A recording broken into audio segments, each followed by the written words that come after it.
1000 سال کا پلان فرشتوں کے حوالے کرتا ہے اور پھر ہر سال بھی ایک پلان دیتا ہے. تو اللہ تعالیٰ فرماتا ہے یہ کافر اصل میں اعتراض کرتے تھے کہ عذاب کیوں نہیں آتا, اتنا عرصہ گزر گیا. تو اللہ تعالیٰ نے فرمایا کہ اللہ کے نزدیک تو ایک دن تو 1000 سال کا ہے تمہارے, تو اللہ کے نزدیک تو ایک دن بھی نہیں گزرا. جو ہمارے پیغمبر کو یہ ٹانٹ کرتے ہو اور ان کو تانا دیتے ہو کہ وہ عذاب کیوں نہیں آتا, عذاب آ جائے گا, وہ آگے ذکر بھی آ جائے گا. ہمارے پیغمبر کے ساتھ اس طریقے سے گفتگو مت کرو.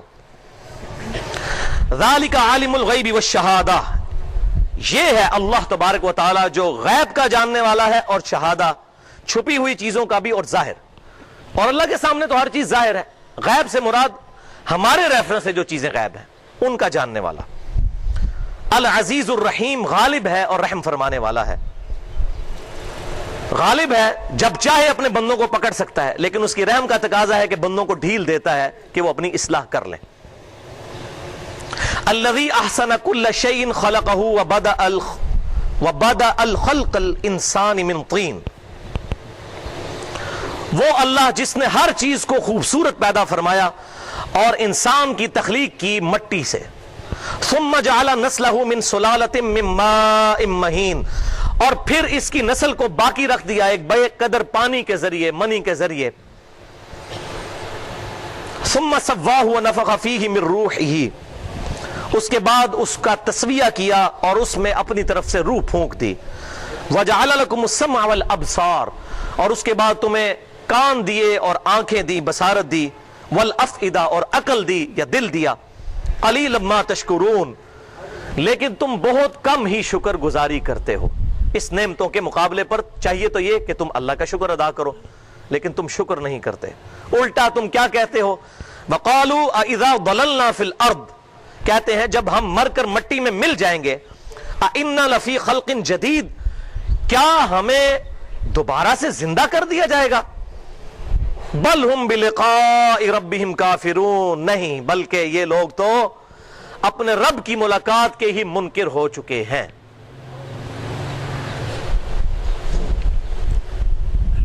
اپنے رب کی ملاقات کے منکر ہو چکے ہیں.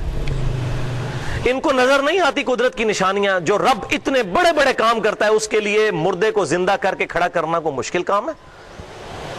اس کی پوری ڈیٹیل جو میں نے بتایا مسئلہ نمبر 59 میں ریکارڈ کروا چکا ہوں. منکرین خدا, ایتھیسٹ کو کس طریقے سے دعوت دینی ہے وہ سورہ قاف میں, لیکن یہاں بھی آگے چل کر ذکر آئے گا. یہاں پر اللہ تبارک و تعالیٰ نے اس کو ان اٹینڈڈ چھوڑتے ہوئے کہا قُلْ يَتَوَفَّاكُمْ مَلَكُ الْمَوْتِ الَّذِي وُكِّلَ بِكُمْ, اے محبوب صلی اللہ علیہ وسلم آپ فرما دیجئے کہ ملک الموت, موت کا فرشتہ جو تم پر مقرر ہے, وہ اللہ کے حکم سے تم پر موت طاری کرے گا. ثم الى ربکم ترجعون, اور اس کے بعد پھر تم اپنے رب کی طرف لوٹائے جاؤ گے. اللہ اکبر. اور لوٹائے جاؤ گے تو پھر کیا ہوگا اس کا ذکر اب اگلے رکوع میں آنے والا ہے. ایک دفعہ دروشی پڑھ لیجئے, اللہم صلی علی محمد وعلی آل محمد. اب آ رہا ہے اس کا ڈراپ سین سورہ السجدہ کا دوسرا رکوع.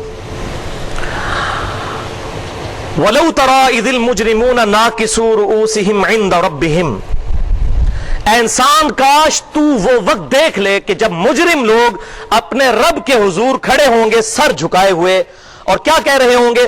ربنا ابصرنا وسمعنا, اے رب ہمارے ہم نے دیکھا اور سن لیا. فرجعنا نعمل صالحا انا موقنون, ہمیں دوبارہ دنیا میں بھیج دے, ہم نیک اعمال کریں گے, اے اللہ ہمیں یقین آ گیا. وَلِعَاذُ بِاللَّهِ تَعَالَى. لیکن آخرت میں دیکھ کر مانا تو کیا مانا؟ ان الذین یخشون ربهم بالغیب لهم مغفرۃ واجر کبیر, بے شک وہ لوگ جو کہ بغیر دیکھے اپنے رب سے ڈرتے ہیں ان کے لیے ہے مغفرت اور اجر عظیم. دیکھ کر مانا تو کیا مانا؟ دیکھ کر تو سارے مان لیں گے. اللہ اکبر. اے انسان کاش تو وہ وقت دیکھ لے کہ جب مجرم اپنے رب کے حضور سر جھکائے ہوئے کھڑے ہوں گے اور کہہ رہے ہوں گے اے رب ہمارے ہم نے دیکھا اور سنا, ہمیں واپس دنیا میں بھیج دے, ہم نیک اعمال کریں گے. انا موقنون, بے شک ہمیں یقین آ گیا کہ قیامت کا دن حق ہے, پیغمبروں کا جو وعدہ تھا وہ حق ہے. اللہ اکبر. لیکن پھر جواب کیا ملے گا؟ وَلَوْ شِئْنَا لَآتَيْنَا كُلَّ نَفْسٍ هُدَاهَا, اگر ہم چاہتے تو ہر انسان کو خود ہی جان بوجھ کر زبردستی ہدایت دے دیتے. جبلی ہدایت تو دی ہے نا ہمیں. ہر شخص کو پتا ہے کہ آگ پر میں نے ہاتھ نہیں رکھنا، آگ جلاتی ہے. پانی پینے سے پیاس بجھتی ہے. پیٹرول آگ کو بھڑکاتا ہے، پانی آگ کو بجھا دیتا ہے. یہ جبلی ہدایت ہمیں حاصل ہے. بچہ پیدا ہوتے ہی ماں کے پستان سے دودھ پیتا ہے. فَأَلْهَمَهَا فُجُورَهَا وَتَقْوَاهَا. یہ بیسک انسٹنکٹ جو ہمیں اللہ تعالیٰ نے جبلی ہدایت تو دے دی ہے. وہ چاہتا تو آنے واحد میں سارے سیدنا ابوبکر صدیق، سیدنا عمر، سیدنا عثمان، سیدنا علی بن جاتے رضی اللہ عنہم اجمعین، لیکن نہیں. اللہ تبارک و تعالیٰ نے ایسی مخلوق آلریڈی پیدا کی ہوئی تھی فرشتوں کی فارم میں کہ جن کو اللہ تبارک و تعالیٰ نے پروگرامڈ بنایا ہے کہ وہ اللہ کی عبادت کرتے ہیں. اللہ تعالیٰ نے جن اور انسانوں کو وہ مخلوق بنایا ہے کہ جو اپنی چوائس سے اپنے رب کو چنتے ہیں. یہی تو انسان کی سب سے بڑی خوبی ہے کہ اپنی مرضی سے اپنے رب کو چوائس کرے. اللہ اکبر. وَلَوْ شِئْنَا لَآتَيْنَا كُلَّ نَفْسٍ هُدَاهَا. اگر ہم چاہتے تو ہر جان کو خود ہی ہدایت دے دیتے زبردستی. وَلَكِنْ حَقَّ الْقَوْلُ مِنِّي لَأَمْلَأَنَّ جَهَنَّمَ مِنَ الْجِنَّةِ وَالنَّاسِ أَجْمَعِينَ. لیکن ہماری طرف سے یہ بات طے پا چکی ہے کہ بے شک میں جہنم کو بھر دوں گا جنوں اور انسانوں کے ساتھ. یہ اللہ نے طے کر دیا ہے. کتابیں بھیجی، پیغمبر بھیجے علیہم السلام، اور حق کو بالکل واضح کر دیا، اس لیے کہ قیامت والے دن کوئی شخص اپنے رب کے اوپر حجت قائم نہ کر سکے.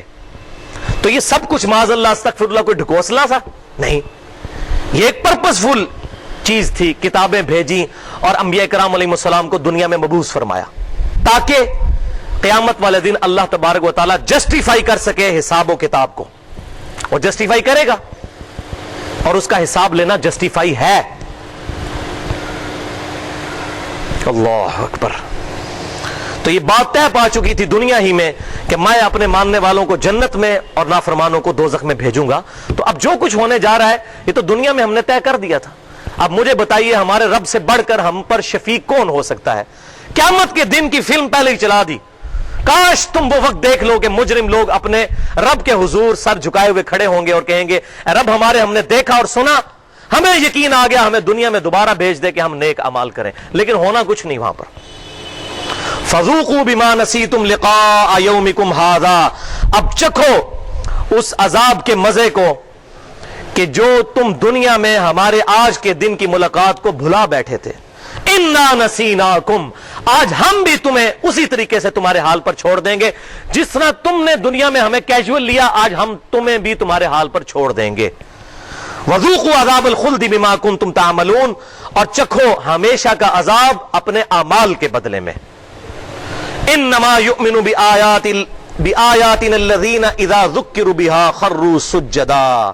اب سائملٹینیس کنٹراسٹ آ رہا ہے. ہمارے نیک بندے تو دنیا میں ایمان والے وہ تھے کہ جب ہماری آیات پڑھ کر ان کے سامنے ان کو نصیحت کی جاتی تھی، اذا ذکروا بها، آیات کے ذریعے ان کی نصیحت کی جاتی تھی، خروا سجدا، وہ فوراً سجدے میں گر پڑتے تھے. وسبحوا بحمد ربهم، اور اللہ کی تسبیح بیان کرتے تھے اپنے رب کی، اس کی حمد کے ساتھ. وهم لا يستكبرون، اور وہ تکبر نہیں کرتے تھے. یہ آیت سجدہ ہے، بعد میں سجدہ کر لیجئے گا. ایمان والوں کو کنکلوڈ کیا اس جملے پر کہ وہ تکبر نہیں کرنے والے. تکبر بڑا خطرناک معاملہ ہے بھائیوں. اور صحیح مسلم کی ایک حدیث تکبر کے فلسفی کو بالکل کلیئر کرتی ہے کہ آپ صلی اللہ علیہ وآلہ وسلم نے ارشاد فرمایا تکبر یہ نہیں کہ تم اچھا لباس پہنو یا اچھے دکھو. اللہ خوبصورت ہے، خوبصورتی کو پسند فرماتا ہے. اللہ اکبر. کون دین یہ فلسفہ دے گا؟ پھر فرمایا ساتھ ہی کہ تکبر یہ ہے کہ تم دوسروں کو حقیر سمجھو اور حق بات سے اناد کرو. حق بات سمجھ آ جائے، دل گواہی دے دے کہ یہ بات صحیح ہے، اور پھر تم اسے قبول نہ کرو تو یہ تکبر ہے. اپنی آنکھوں سے پڑھ لیا کہ صحیح بخاری اور صحیح مسلم میں نماز کا طریقہ کیا لکھا ہوا ہے، لیکن تکبر کیا، نہیں مانا اور کہا اتنے بڑے بڑے بزرگ پاگل ہیں، اور اپنے آباء و اجداد کے پیچھے چل کر اپنے محبوب صلی اللہ علیہ وسلم کے دامن کرم کو چھوڑ دیا. یہ ہے تکبر. حق بات سے اناد کرنا تکبر ہے. اور یہاں یہ بھی بات یاد رکھیے، اگر کوئی شخص کسی کو تذکیر دلائے کہ بھائی اللہ سے ڈر، نماز پڑھ، تو اکثر لوگ یہ کہتے ہیں او بھائی تو اپنی قبر ہی جانا، میں اپنی قبر ہی جانا ہے، اللہ نو ساڑیاں نمازیں نہیں چاہیے دیا. یہ سنتے ہوں گے آپ اکثر. بھائی کون کہتا ہے اللہ کو ہماری نمازیں چاہیے؟ لیکن ہمیں تو چاہیے نمازیں اللہ کے حضور کامیابی کے لیے. ہم نماز اللہ کی خوشنودی کے لیے پڑھتے ہیں، لیکن پڑھتے اپنے لیے ہیں. اللہ تعالیٰ تو بے پرواہ ہے. تو کس طریقے سے دھوکہ دے رہے ہوتے ہیں عوام کو کہ تو نے اپنی قبر میں جانا ہے اور میں نے اپنی قبر میں. اگر کوئی شخص دوسرے کو تذکیر دلائے اور وہ آگے سے ایسی بات کرتا ہے، یہ اس کے تکبر کی علامت ہے، اور وہ آگے آ بھی جائے گا. اللہ تعالیٰ فرماتا ہے سب سے بڑا گنہگار وہ ہے کہ جس کو اللہ کی آیات پڑھ کے تذکیر کی جائے، نصیحت، اور وہ اس سے منہ پھیر لے. ایسے مجرموں سے ہم انتقام لے کر چھوڑیں گے. اسی میں آگے آیت آ جائے گی. اللہ اکبر.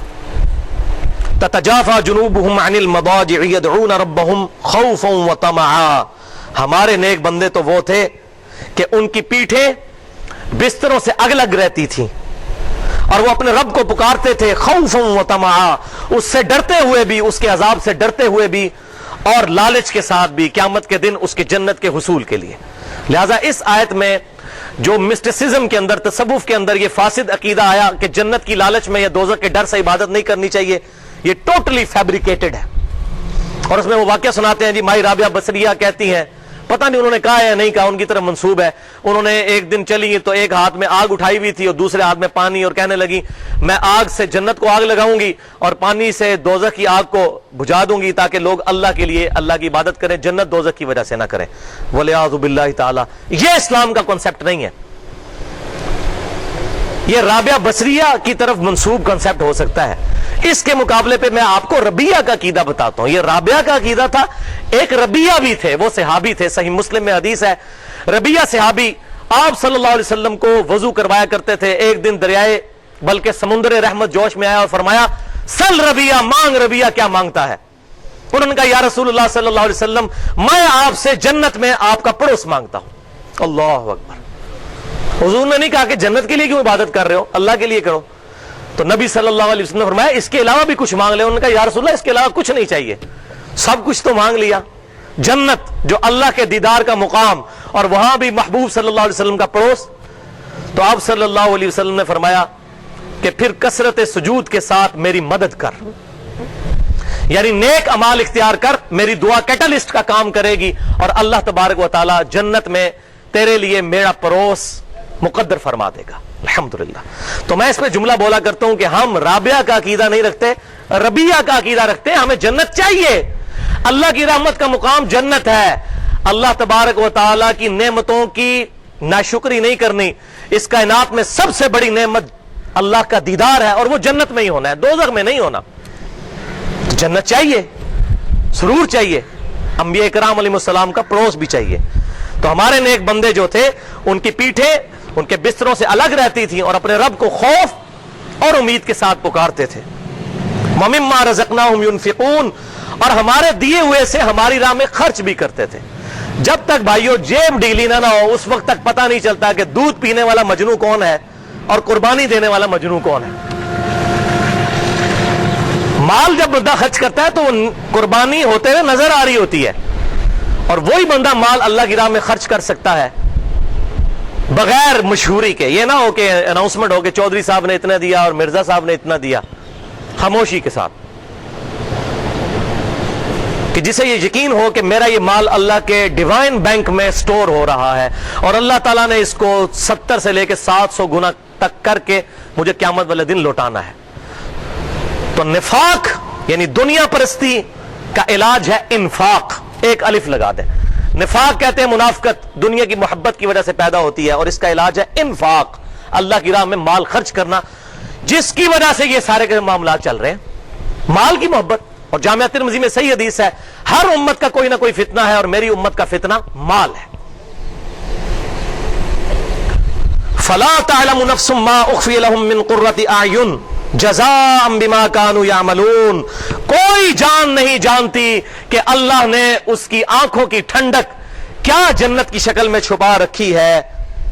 جزاء بما كانوا يعملون، جو کہ بدلہ ہے ان کے اعمال کا.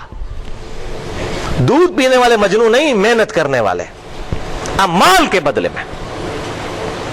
کوئی جان نہیں جانتی کہ اللہ نے آنکھوں کی ٹھنڈک چھپا رکھی ہے قیامت والے دن اس کے لیے جنت میں. اور اس کی تشریح ہے یہی آیت تلاوت کی امام کائنات صلی اللہ علیہ وسلم نے, اور بخاری اور مسلم کے الفاظ ہیں. آپ صلی اللہ علیہ وسلم نے فرمایا اللہ نے اپنے صالحین بندوں کے لیے, الفاظ ہے صالحین, عبادی الصالحین, اپنے صالحین بندوں کے لیے وہ نعمتیں تیار کر رکھی ہیں جو نہ کسی آنکھ نے دیکھی, نہ کسی کان نے سنی, نہ کسی کے دل پر ان کا گمان گزرا. اور پھر آپ صلی اللہ علیہ وسلم نے فرمایا چاہو تو قرآن پڑھ کر دیکھ لو. پھر آپ نے یہ آیت تلاوت کی فلا تعلم نفس ما اخفی لهم من قرۃ اعین جزاء بما كانوا يعملون. کوئی جان نہیں جانتی کہ اللہ تعالیٰ نے اس کے اعمال کے بدلے میں اس کی آنکھوں کی ٹھنڈک کیا کیا نیکی, کیا کیا نعمتیں قیامت والے دن چھپا رکھی ہیں. اب اس میں اگر بیان کروں تو 1 گھنٹہ اور چاہیے. میرا مشورہ ہے آپ صحیح مسلم کا ایک چیپٹر ہے کتاب الجنہ اور اس کی نعمتوں کا بیان, پوری کتب ستہ کی احادیث ایک طرف اور صحیح مسلم میں امام مسلم نے جو باب باندھا ہے جنت کی نعمتیں, یقین کریں وہ انسان پڑھ لے تو دل کرتا ہے کہ ابھی سب کچھ چھوڑ کے جنت میں پہنچ جائے, قسم خدا کی. 3 جلد میں بالکل اینڈ پہ یہ چیپٹر آتا ہے جنت اور اس کی نعمتوں کا بیان. اس میں کئی ایک احادیث ہیں, میں ایک حدیث وہاں سے بیان کرتا ہوں, بڑی زبردست صحیح مسلم میں حدیث ہے. جب جنتی جنت میں پہنچ جائیں گے تو اللہ کی طرف سے ایک فرشتہ ندا کرے گا اور کہے گا جنتیوں تمہیں مبارک ہو, آج کے بعد تم ہمیشہ تندرست رہو گے, کبھی بیمار نہیں پڑو گے. نمبر 1. نمبر 2, تم ہمیشہ زندہ رہو گے, تمہیں کبھی موت نہیں آئے گی.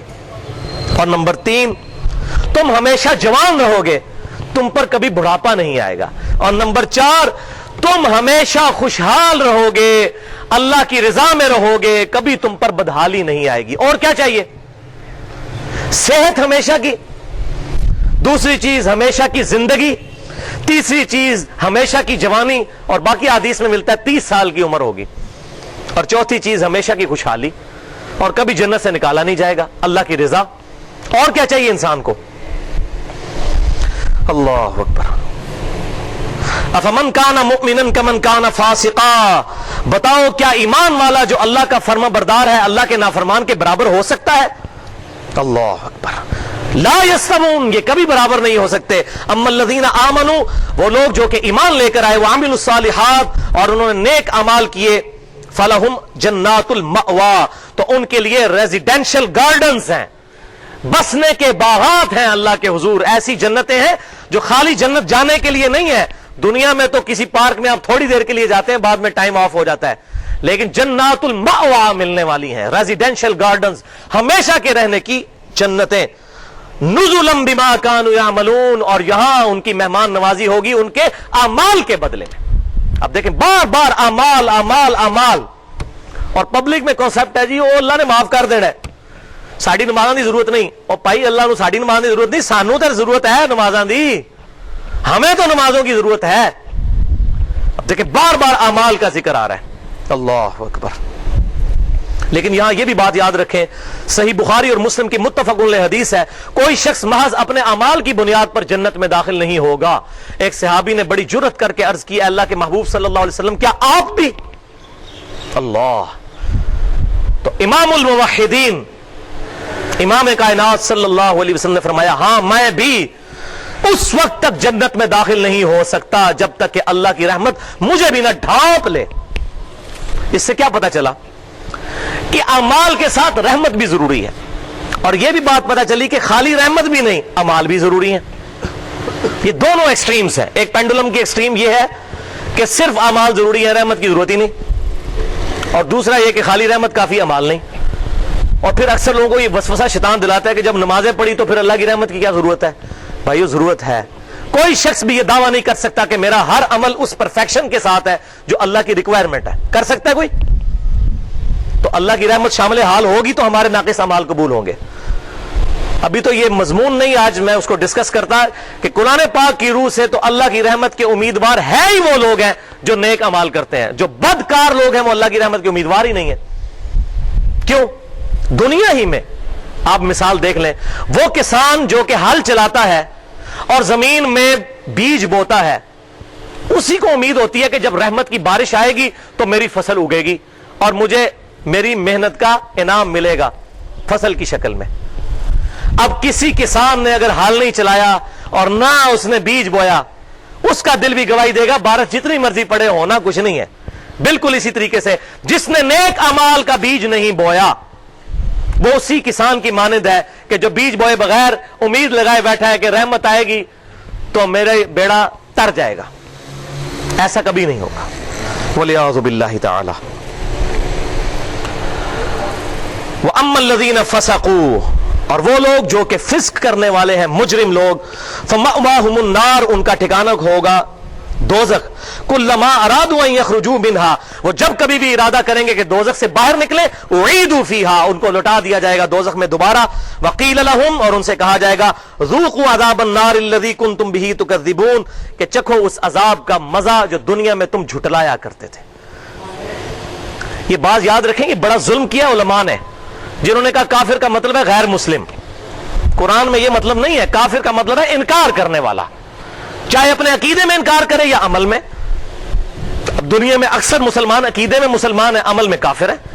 صحیح مسلم میں حدیث ہے, بندے کے شرک اور اسلام, کفر اور اسلام کے درمیان فرق نماز ہے. بتائیں کتنے لوگ ہیں جو نماز پڑھتے ہیں مسلمانوں میں؟ 1% سے بھی کم ہے. سنن ابی داؤد میں صحیح حدیث ہے, جس نے جان بوجھ کر نماز چھوڑی گویا اس نے کفر کیا, انکار کیا. تو اس نے اپنے عمل سے انکار کر دیا, جس کو میں کہتا ہوں کہ اس نے کہا, اے اللہ میں تنوں تے مننا پر تیری مننی کوئی نہیں. میں اللہ کو مانتا ہوں, اللہ کی نہیں مانتا. تو اللہ کو ماننا کافی نہیں, اللہ کی بھی ماننی ہے. وَلَقَدْ بَعَثْنَا فِي كُلِّ أُمَّةٍ رَسُولًا أَنِ اعْبُدُوا اللَّهَ وَاجْتَنِبُوا الطَّاغُوتَ, بے شک ہم نے ہر امت میں ایک رسول اٹھایا کہ عبادت اللہ کی کرنی ہے اور طاغوت سے اغراض کرنا ہے. عبادت کرنی, خالی اللہ کو ماننا نہیں, اس کی عبادت بھی کرنی ہے, اس کے احکام کی پیروی کرنی ہے, اس کے پیغمبر صلی اللہ علیہ وسلم کی سچی اتباع کرنی ہے. تو ان کو کہا جائے گا لوٹ جاؤ اب اس دوزخ میں جو تم دنیا میں جھٹلایا کرتے تھے. بھائیو یہاں پر میں 2 حدیثیں بیان کر کے تو یہ اگلا رکوع انشاءاللہ کنکلوڈ کرتا ہوں. صحیح مسلم میں حدیث ہے, امام کائنات صلی اللہ علیہ وسلم نے فرمایا, دنیا مومن کے لیے قید خانہ اور کافر کے لیے جنت ہے. اب قید خانے کے اندر ظاہر ہے کہ آسائش والی زندگی تو ایکسپیکٹ نہیں کی جا سکتی. یہاں آپ کو فجر کی نماز کے وقت اٹھنے میں نیند کی تکلیف پر صبر کرنا پڑے گا, سردیوں میں ٹھنڈے پانی پر صبر کرنا پڑے گا, گرمیوں کے روزوں پر, جس طرح ابھی یہ جولائی کے روزے چل رہے ہیں, اگست شروع ہو گیا, آج 2 تاریخ ہے اگست کی 2013, صبر کرنا پڑے گا. تو دنیا مومن کے لیے قید خانہ, کافر کے لیے جنت ہے, عیاشی کی زندگی گزارے. دوسری حدیث صحیح مسلم کی کہ آپ صلی اللہ علیہ وسلم نے فرمایا, اللہ تعالیٰ نے دوزخ کو شہوات سے ڈھانپ دیا ہے اور جنت کو ناگوار چیزوں سے. یعنی دوزخ تک پہنچنے کے لیے کوئی بیریئر نہیں ہے, بلکہ سپورٹیو چیزیں, شہوات. دنیا میں مزے ہیں ان چیزوں میں, لیکن دوزخ تک پہنچیں گے, آخرت میں مزہ ختم. لیکن جنت کو ناگوار چیزوں سے ڈھانپ دیا گیا ہے. بظاہر وہ ناگوار ہیں, لیکن آخرت میں ہمیشہ کی کامیابیاں مقدر ہونے والی ہیں اس کی وجہ سے. اور اس کی تفسیر ہے وہ حدیث جو موسٹ امپریسو ایور حدیث ہے جو میں نے کبھی پڑھی ہے, وہ جامعہ ترمذی, سنن ابی داؤد اور سنن نسائی میں صحیح سند کے ساتھ یہ حدیث موجود ہے کہ امام کائنات صلی اللہ علیہ وسلم فرماتے ہیں کہ اللہ تعالیٰ نے جب جنت کو پیدا فرمایا تو جبرائیل کو کہا کہ جنت کا وزٹ کر کے آئیں, جنت کو دیکھیے. وہ جنت دیکھ کر جب واپس آئے تو انہوں نے کہا کہ اے اللہ تیری عزت کی قسم, جنت اتنی خوبصورت ہے کہ میں نہیں سمجھتا کہ کوئی شخص اس جنت میں آنے کے لیے ایفرٹ نہیں کرے گا. اللہ تعالیٰ نے فرمایا اچھا اب ذرا جاؤ جنت کی طرف دوبارہ. تو اللہ تعالیٰ نے جنت کو شہوات کے ساتھ ڈھانپ دیا, دنیا کی لذتوں کے ساتھ ڈھانپ دیا جو ہماری انسٹنکٹ میں ہے, اور نفس بھی اس کی پیروی کرتا ہے, شیطان پھونکے مارتا ہے. تو حضرت جبرائیل علیہ السلام آئے, انہوں نے کہا اللہ جنت کو جو تو نے شہوات سے ڈھانپا ہے, مجھے نہیں لگتا اب کوئی بندہ جنت میں جانے میں کامیاب ہوگا. اور واقعی یقین کریں نظر آ رہا ہے, الا ماشاء اللہ. پھر اللہ تعالیٰ نے فرمایا جاؤ دوزخ کو دیکھ کر آؤ. جبرائیل علیہ السلام دوزخ دیکھ کر آئے, کہا اللہ اتنا خطرناک مقام, میں نہیں سمجھتا کوئی بندہ دوزخ میں جانے کے لیے کوئی ایفرٹ کرے گا, اتنا کوئی بے وقوف ہوگا. پھر اللہ تعالیٰ نے دوزخ کو جو ہے وہ شہوات کے ساتھ ڈھانپ لیا. جنت کو ناگوار چیزوں کے ساتھ ڈھانپا، وہ مجھ سے شہوات نکل گیا، ناگوار چیزوں کے ساتھ، عبادات کی شکل میں، جو میں نے بتایا کتنی مشکلات ہیں. تو دوزخ کو شہوات کے ساتھ ڈھانپ دیا، ایسے اعمال جو فوراً دوزخ میں لے جانے والے ہیں. تو دوبارہ جب جبرائیل علیہ السلام گئے تو واپس آئے، ان کا اللہ تیری عزت کی قسم مجھے نہیں لگتا کہ اب کوئی بندہ دوزخ سے بچ سکے گا. اتنے کڑگے لا دیتے ہیں، پکڑا جا سکتا ہے کسی بھی وقت. اللہ اکبر. اور اس کو میں ایک مثال سے سمجھاتا ہوں کہ اگر آج گورنمنٹ کی طرف سے اناؤنسمنٹ ہو کہ ہمارے اس جیلم شہر سے لاہور تک کوئی بندہ ریل گاڑی کا سفر، اب یہ ریل گاڑی کی آواز بھی پیچھے آ گئی، کرامت ہوگی اللہ کی طرف سے، ریل گاڑی کا سفر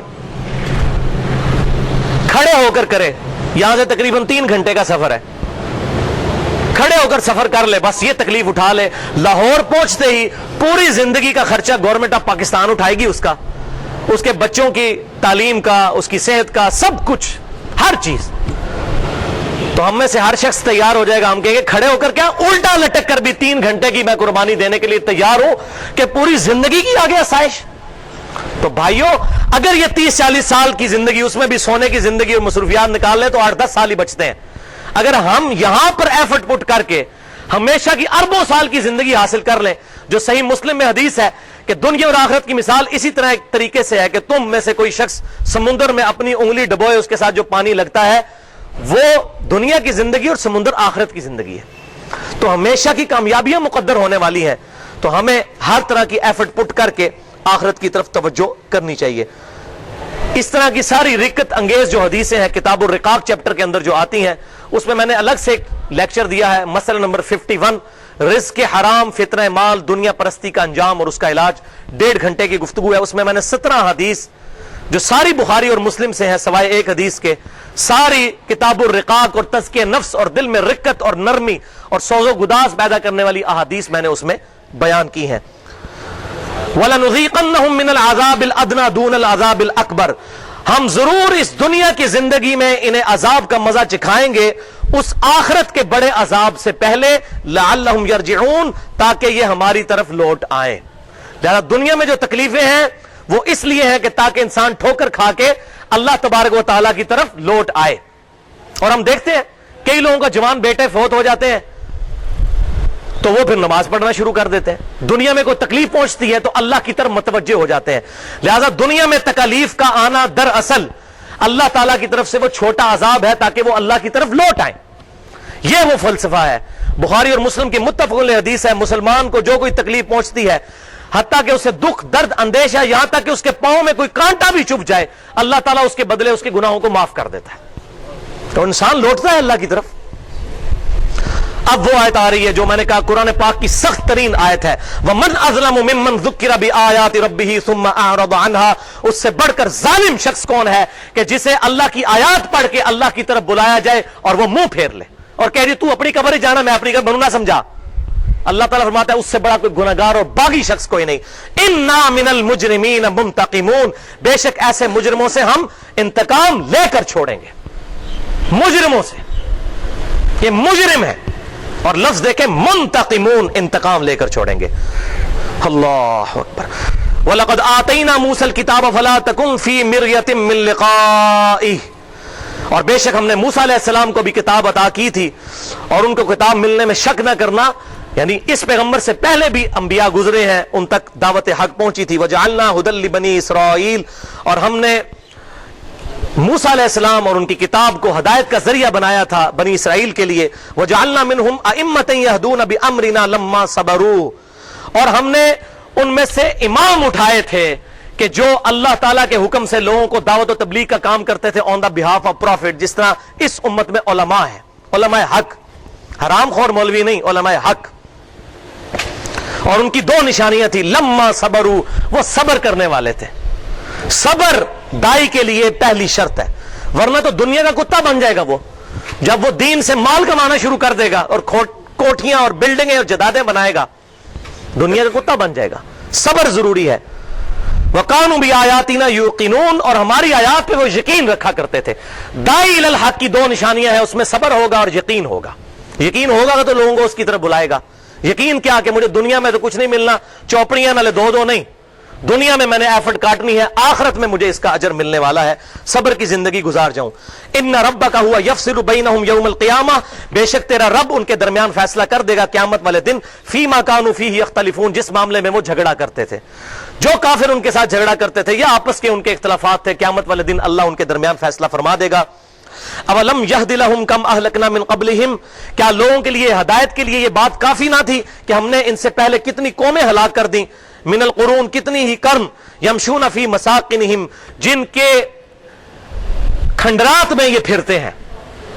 آج ہمیں بھی موہنجودڑو اور ہڑپا کے اور گندارا آرٹ کے ٹیکسلا کے اندر کھنڈرات نظر آتے ہیں، یہ سب تہذیبیں ہلاک ہو گئیں، یہ ہدایت کے لیے کافی نہیں ہے۔ ان فی ذلک لآیات افلا یسمعون، اس میں ہے اللہ تعالیٰ کی طرف سے نشانی، کیا یہ سنتے نہیں ہیں؟ سننا بھائیو شرط ہے۔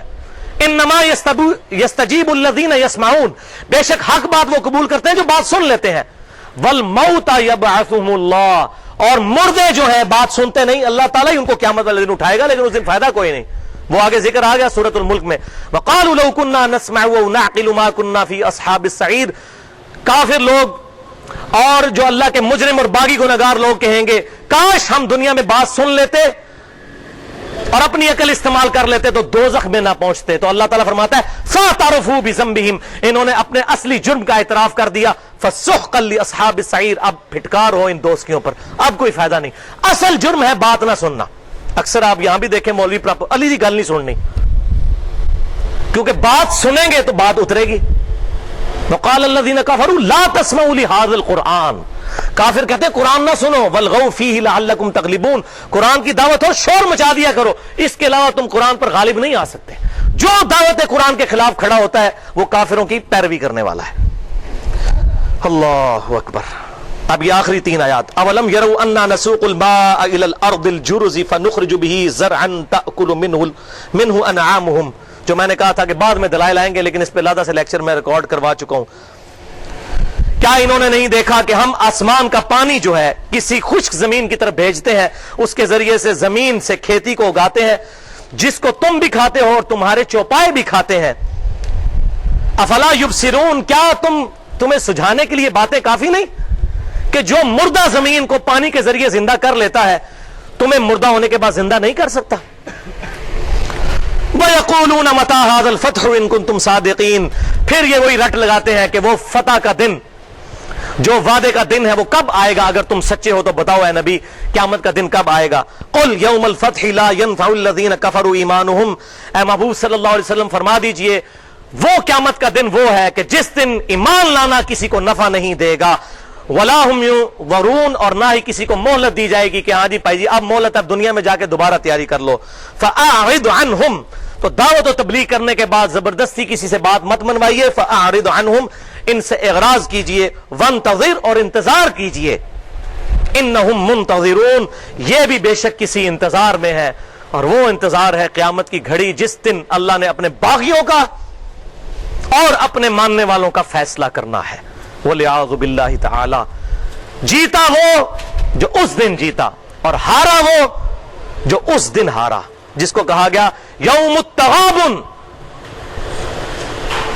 ہار اور جیت کے فیصلے کا دن، اور وہ ہے قیامت کا دن۔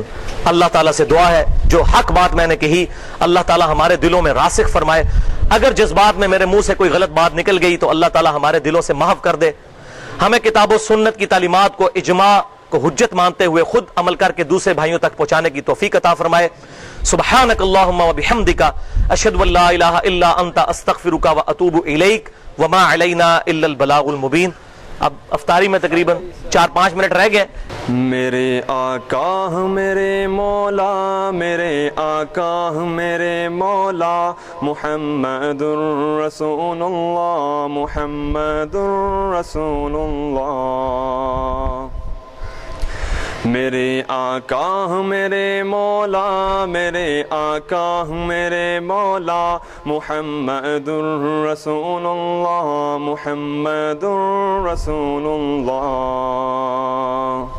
میرے آقا میرے مولا، میرے آقا میرے مولا، محمد رسول اللہ، محمد رسول اللہ۔ میرے آقا میرے مولا میرے آقا میرے مولا محمد رسول اللہ محمد رسول اللہ جہاں میں ان سا چہرہ ہے نہ ہے خندہ جبھی کوئی ابھی تک جن سکینہ عورتیں ان سا ہنسی کوئی جہاں میں ان سا چہرہ ہے نہ ہے خندہ جبھی کوئی ابھی تک جن سکینہ عورتیں ان سا ہنسی کوئی نہیں رکھی ہے قدرت نے میرے آقا کمی تجھ میں جو چاہا آپ نے مولا وہ رکھا ہے سبھی تجھ میں میرے آقا میرے مولا میرے آقا میرے مولا محمد رسول اللہ محمد رسول اللہ بدی کا دور تھا ہر سو جہالت کی ہی گھٹائیں تھیں فساد و ظلم سے چاروں طرف پھیلی ہوائیں تھیں خدا کے حکم سے نا آشنا مکے ہی کی بستی تھی گناہ و جرم سے چاروں طرف وحشت برستی تھی خدا کے دین کو بچوں کہیں کا کھیل سمجھتے تھے خدا کو چھوڑ کر ہر چیز کو معبود کہتے تھے وہ اپنے ہاتھ ہی سے پتھروں کے بت بناتے تھے انہی کے سامنے جھکتے انہی کی حمد گاتے تھے کسی کا نام عزا تھا کسی کو لات کہتے تھے حبل نامی بڑے بت کو بتوں کا باپ کہتے تھے اگر لڑکی کی پیدائش کا ذکر گھر میں سن لیتے تو اس معصوم کو زندہ زمین میں دفن کرتے تھے غرض جو بھی برائی تھی سب ان میں پائی جاتی تھی نہ تھی شرم و حیا آنکھوں میں گھر گھر بے حیائی تھی مگر اللہ نے ان پر جب اپنا رحم فرمایا تو عبداللہ کے گھر میں خدا کا لاڈلا آیا عرب کے لوگ اس بچے کا جب اعزاز کرتے تھے تو عبدالمطلب قسمت پہ اپنی ناز کرتے تھے خدا کے دین کا پھر بول بالا ہونے والا تھا محمد سے جہاں میں پھر اجالا ہونے والا تھا میرے آقا میرے مولا میرے آقا میرے مولا محمد رسول اللہ محمد رسول اللہ محمد کے تقدس پہ زبانیں جو نکالیں گے خدا کے حکم سے ایسی زبانیں کھینچ ڈالیں گے انشاءاللہ محمد کے تقدس پہ زبانیں جو نکالیں گے خدا کے حکم سے ایسی ہی زبانیں کھینچ ڈالیں گے کہاں رفعت محمد کی کہاں تیری حقیقت ہے شرارت ہی شرارت بس تیری بے چین فطرت ہے مذمت کر رہا ہے تو شرافت کے مسیحا کی امانت کے دیانت کے صداقت کے مسیحا کی اگر گستاخی ناموس احمد کر چکے ہو تم تو اپنی زندگی سے قبل ہی بس مر چکے ہو تم میرے سامان و جان و تن فدا ان کی ہی رفاقت پر میرے ماں باپ ہو جائیں نثار ان کی محبت پر زبان رکھتا ہوں ایسی جس کو سب تلوار کہتے ہیں میرے اشعار کو اہل جہاں ابخار کہتے ہیں میرے آقا میرے مولا میرے آقا میرے مولا محمد رسول اللہ محمد رسول اللہ گدھا کو اپنے حملوں سے غبار آلود کر دیں گے، نہ ایسا کر سکے تو خون سے صحرا کو بھر دیں گے۔ بلندی کی ہی طرف گھوڑوں پہ بجلی بن کے جاتے ہیں، ہماری پشت پہ نیزے عدو کے ہوں کے پیاسے ہیں۔ ہمارے بہتری گھوڑے ہوا کے ساتھ چلتے ہیں، دوپٹے عورتوں کے ان کے چہروں پہ لپکتے ہیں۔ اگر ہم بن گئے فاتح تو عمرہ کرنے جائیں گے، ہماری جنگ ہے اللہ کی خاطر یہ دکھائیں گے۔ اگر تم ڈٹ گئے مد مقابل پھر بھی بالآخر معزز ہم بنیں گے جنگ کے شعلوں کو بھڑکا کر۔ میرے آقا میرے مولا، میرے آقا میرے مولا، محمد الرسول اللہ، محمد الرسول اللہ۔ میرے آقا میرے مولا، محمد الرسول اللہ، میرے آقا میرے مولا، محمد الرسول اللہ صلی اللہ علیہ وسلم۔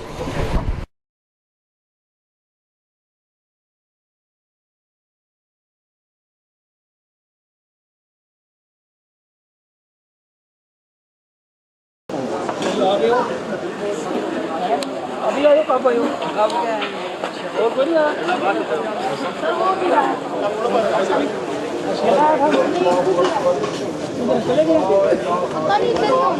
اشہد ان محمد رسول اللہ حی علی الصلاۃ حی علی الفلاح قد قامت الصلاۃ قد قامت الصلاۃ اللہ اکبر اللہ اکبر لا الہ الا اللہ۔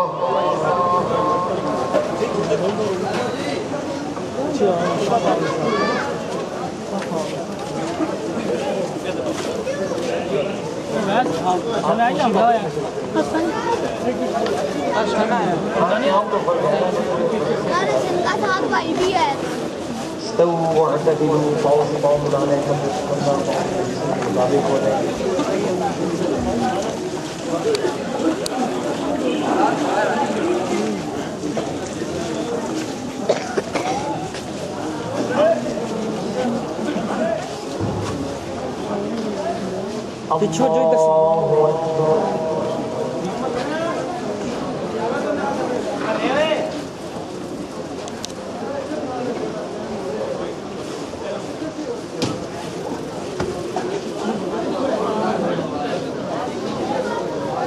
الحمد لله رب العالمين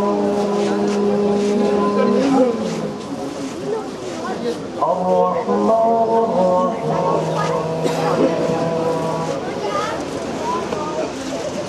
مالك يوم الدين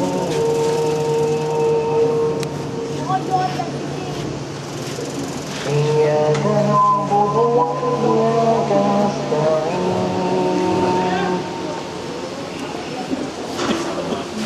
اهدنا الصراط المستقيم صراط الذين أنعمت عليهم غير المغضوب عليهم ولا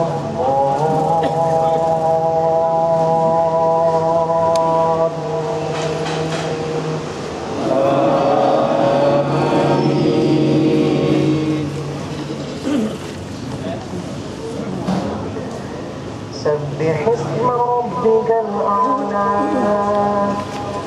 الذي خلق فسوى والذي قدر فهدى والذي أخرج المرعى فجعله غثاء نحوا سنقرئك فلا تنسى إلا ما شاء الله إنه يعلم الجهر وما يخفى ونيسرك لليسرى فذكر إن نفعت الذكرى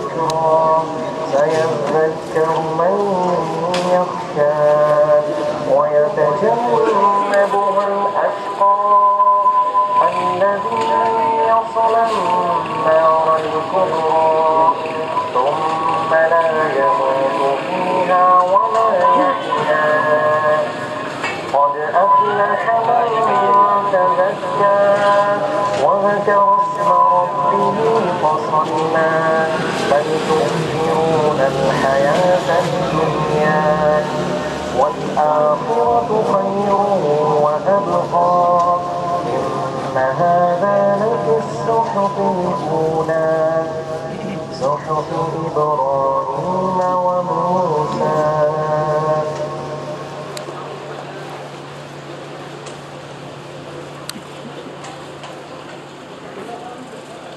الله أكبر.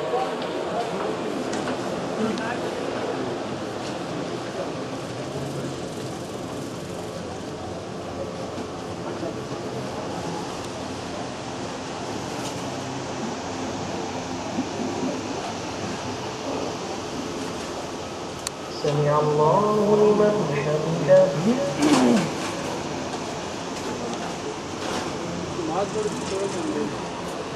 اللہ دوبارہ نہیں آتے نماز جماعت دوبارہ نہیں آتے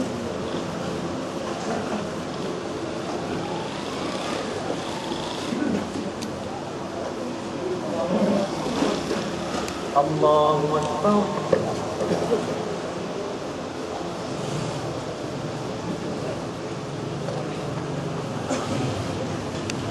اللہ اکبر.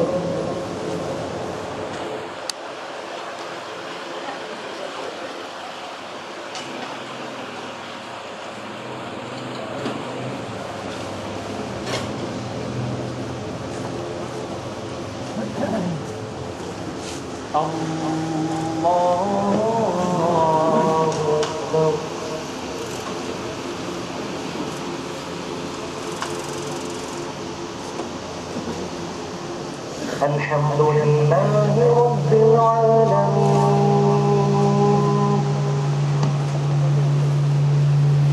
الرحمن الرحيم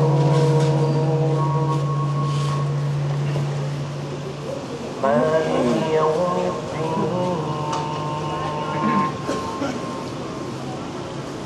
إياك نعبد وإياك نستعين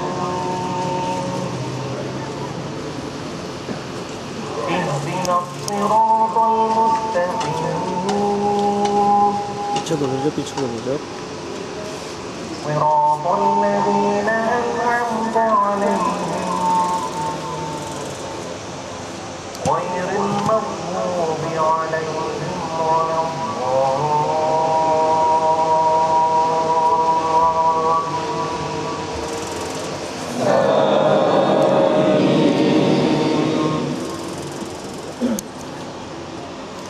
قل أعوذ برب الناس ملك الناس إله الناس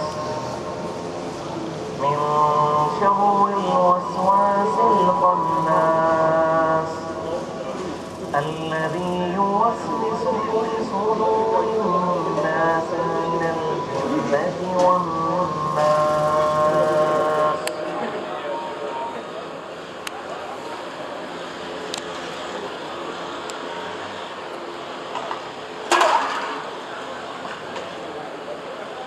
الله أكبر.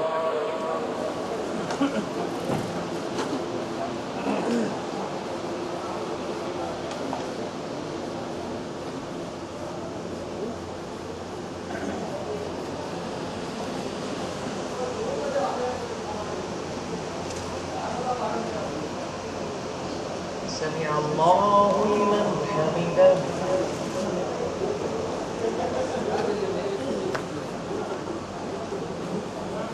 الله أكبر.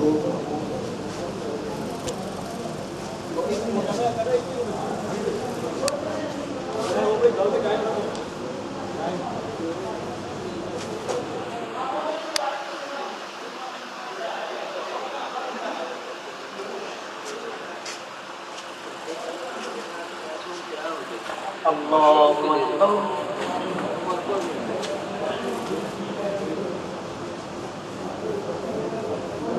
الله أكبر.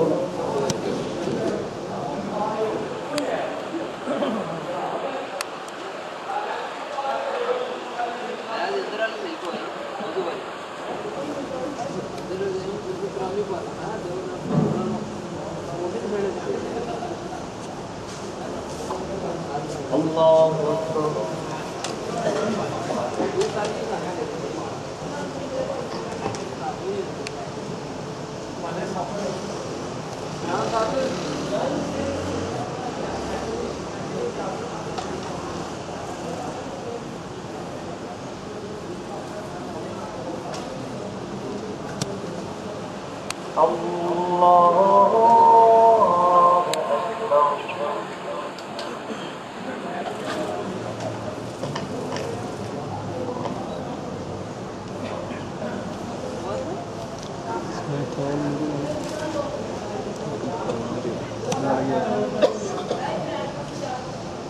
بہت مزہ آیا سب کرنے میں.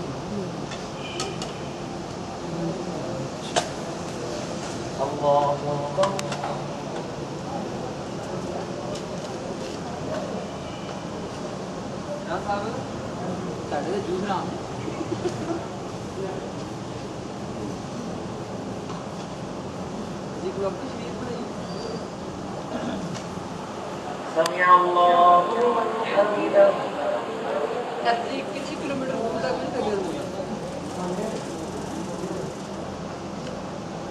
اللہ اکبر.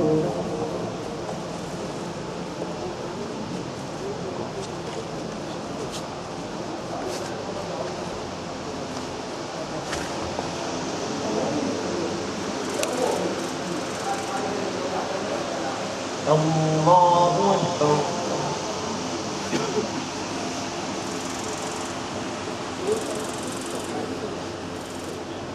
اللہ اکبر.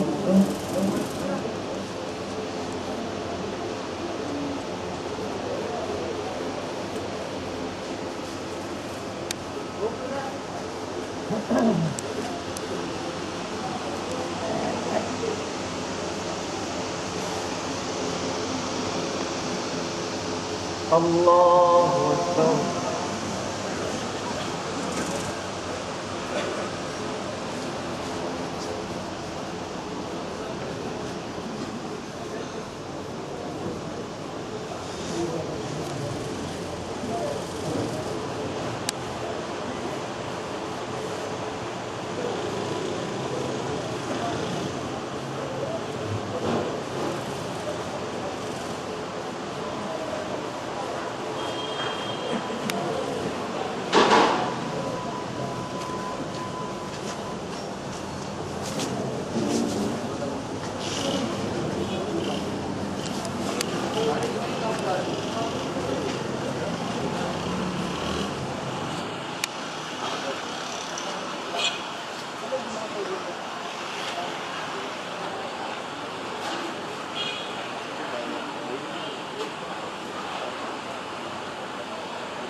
السلام علیکم ورحمۃ اللہ. السلام علیکم ورحمۃ اللہ. اللہ